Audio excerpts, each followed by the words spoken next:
Bismillahirrahmanirrahim. Assalamualaikum warahmatullahi wabarakatuh. Alhamdulillahi rabbil alamin. Assalatu wassalamu ala asyrafil anbiya'i wal mursalin wa ala alihi wa sahbihi rasulillahi ajma'in. Rabbi shrah li sadri wa yassir li amri wa hlul 'uqdatam min lisani yafqahu qawli. Alhamdulillah, puji syukur kita ucapkan kehadirat Allah Subhanahu wa taala yang sampai hari ini Allah masih memberikan kesehatan kepada kita semua. Salawat dan salam kepada Nabi Allah Muhammad sallallahu alaihi wasallam. Allahumma salli ala Muhammad wa ala ali Muhammad. Uswatun hasanah buat kita semua, contoh suri tauladan hidup untuk seluruh umat manusia. Saudara sekalian, pada kesempatan kali ini kembali kita akan mencoba menyinggung tentang perayaan Natal, ya.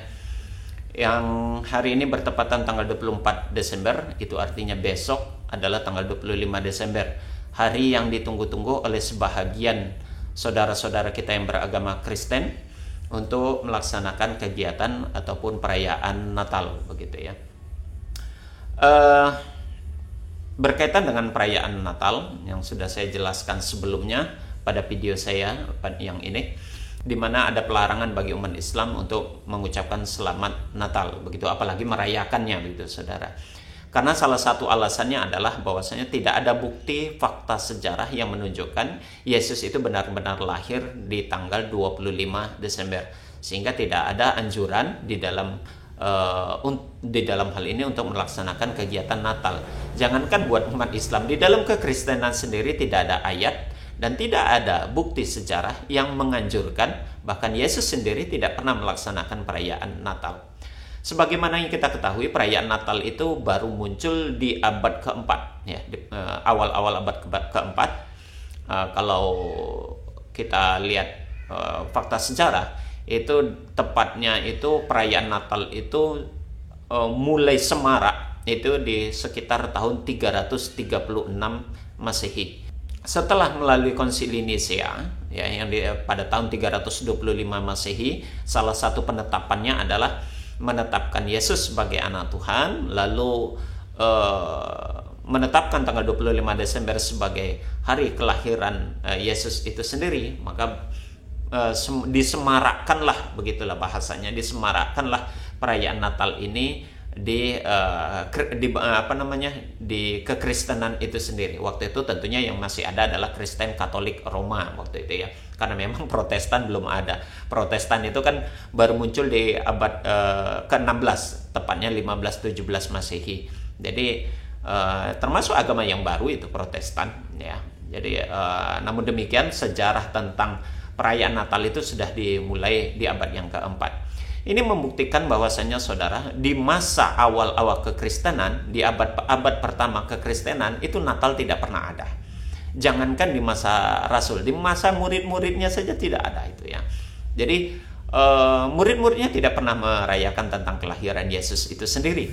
Apalagi Yesus itu sendiri tidak pernah menyebutkan dan memerintahkan tentang adanya perayaan Natal, hari yang membesarkan ataupun hari untuk merayakan tentang kelahiran dirinya, gitu ya.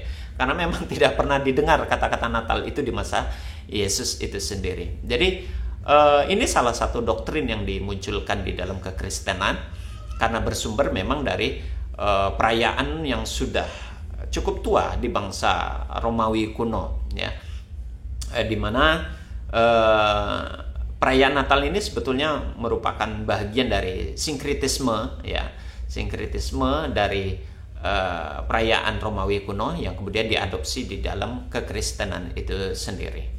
Kemudian saudara, Yesus itu kan tidak pernah ada bukti dan fakta sejarah yang menunjukkan Yesus lahir di tanggal 25 Desember. Ya. Maka pertanyaannya, lalu siapa yang lahir di tanggal 25 Desember itu? Sehingga kok begitu begitu disakralkan tanggal itu, ya. Tadi saya katakan bahwasanya ada unsur sinkretisme, pemaduan agama keyakinan bangsa Romawi kuno yang kemudian diadopsi dan dikolaborasikan oleh kekaisaran Romawi waktu itu oleh Kaisar Konstantin menjadi satu padu dengan kekristenan, begitu ya. Nah, di mana salah satu keyakinan yang ada di dalam paganisme itu adalah penyembahan terhadap dewa-dewa yang mereka yakini itu adalah Tuhan bagi mereka, begitu. Nah, kalau kita lihat dari fakta sejarah, dewa-dewa yang lahir di tanggal 25 Desember itu cukup banyak ternyata. Sangat banyak bahkan. Contohnya Dewa Mitra. Dewa Mitra ini dewanya bangsa Iran kuno, ya. Dalam fakta sejarah dijelaskan, dicatat bahwasanya dia lahir tanggal 25 Desember. Dewa Isis dan Orisis yang lahir di hari 362, di hari ke-362. Kalau kita ketahui dalam satu tahun itu jumlah hari adalah 365 hari, maka kalau jatuhnya 362 itu sangat dekat sekali dengan tanggal 25 Desember. Ya sekitar tanggal 24, 25 atau 26 lah, antara itulah, begitu. Kemudian Dewa Horus dan Apollo. Dewa Horus dan Apollo ini diyakini adalah dewa yang memiliki 12 jasa, 12 bintang, ya. Dia dilahirkan itu tepat pada hari yang ke-363. Ya, saya ulang sekali lagi, dia dilahirkan di hari yang ke-363. Kalau tadi Dewa Isis dan Orisis dilahirkan pada hari yang ke-362, ini di hari yang 363. Masih berdekatan dengan tanggal 25 Desember. Kemudian Hercules. Siapa tidak kenal dengan Hercules yang sering kita nonton di film-film kolosal Romawi dulu, ya. Dewa Hercules ini adalah salah satu dewa yang diagungkan oleh bangsa Yunani kuno. Dia adalah dewa perang, ya, yang memiliki kekuatan yang sangat luar biasa. Nah, Dewa Hercules ini itu dalam fakta sejarah diyakini lahir tanggal 25 Desember. Kemudian ada Dewa Baal. Dewa Baal ini adalah dewanya orang-orang Israel kuno, ya. Dewa Israel kuno ini juga dilahirkan tanggal 25 Desember, ya, tanggal 25 Desember. Kemudian ada Dewa Krishna. Dewa Krishna juga lahir tanggal 25 Desember. Dewa apa lagi? Dewa Buddhism, ya, Buddhism, anak dari Mahasmata, itu lahirnya tanggal 25 Desember. Dewa Zoroaster, anak Tuhan Akal, ini dewanya bangsa Persia, juga lahir di tanggal 25 Desember. Kemudian Dewa Besus yang merupakan anak daripada Dewa Jupiter, juga lahir tanggal 25 Desember. Dewa Ra juga lahir di tanggal 25 Desember. Kemudian ada Dewa Colomenes, ada Cereus, ada Aristonicus, ada Tiberius. Itu juga dewa-dewa yang lahir tanggal 25 Desember. Jadi di sekian banyak dewa-dewa bangsa Yunani kuno yang notabene mereka adalah keyakinan paganisme, itu dewa-dewa yang lahir di tanggal 25 Desember.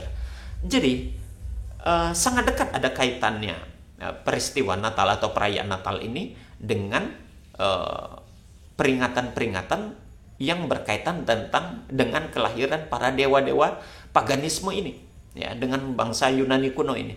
Dan karena memang tidak ada fakta sejarah tentang Yesus menjelaskan lahir di tanggal 25 Desember.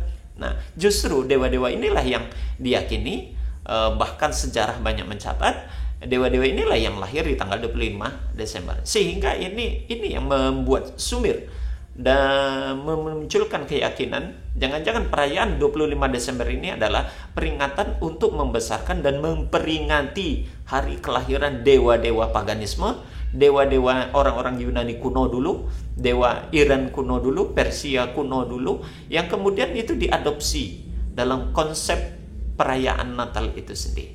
Jadi terdapat unsur sinkretisme di dalamnya. Nah, ini yang menjadi catatan bahwasanya 25 Desember bukanlah hari kelahirannya Yesus, justru kelahiran dewa-dewa paganisme.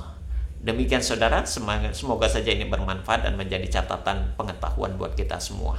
Kita akhiri dengan kafaratul majelis. Subhanakallahumma wa bihamdik, asyhadu an la ilaha illa anta, astaghfiruka wa atubu ilaik. Assalamualaikum warahmatullahi wabarakatuh. سبيل الدموع سبيل مريح تنهدى يا صاحي كي تستريح وبث